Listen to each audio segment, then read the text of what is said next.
ఈరోజు ఎందుకో మైండ్ అస్సలు బాగాలేదు. కొద్దిసేపు అలా బయట కూర్చొని మా వరి చేను దగ్గర గ్రీనరీ చూసుకుంటా ఏమైనా కలుపు మొక్కలు మొలుస్తాయి పీకేద్దామని చెప్పేసి అక్క వాళ్ళ ఇంటి దగ్గరికి అయితే వచ్చేసాను. డే మొత్తంలో హాఫ్ డే మొత్తం అక్కడే ఉన్నా, అయినా కూడా కొంచెం కూడా మైండ్ సెట్ అయినట్టు నాకు అనిపించలేదు. అక్కడ కూర్చున్నా కూడా నా మైండ్లో ఏదో ఆలోచిస్తూనే ఉన్నా. మన ఇంట్లో మనం ఎక్కడికి వెళ్ళకుండా కామ్గా మన ఇంట్లో మనం ఉన్నా కూడా ఎక్కడ లేని ముచ్చట్లు వచ్చి మన మైండ్లోకి వస్తూ ఉంటాయి. ప్రతిదీ ఆలోచిస్తే నాలాగా దమ్మా ఖరాబ్ చేసుకోవాల్సి వస్తుంది.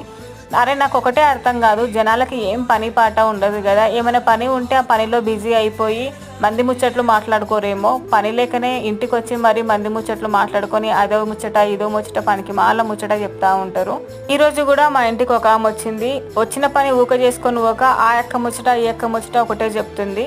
అరే పెళ్లి కానని రోజులు పెళ్లిగాలే అంటారు. పెళ్ళి అయ్యిందా పిల్లలు ఊటలే అంటారు. పిల్లలు ఊడితే ఇంకోరు గనలే అంటారు. ఇదేనా మీకేం పని పాట లేదా? మంది పర్సనల్ విషయాలు మీకు ఎందుకండి?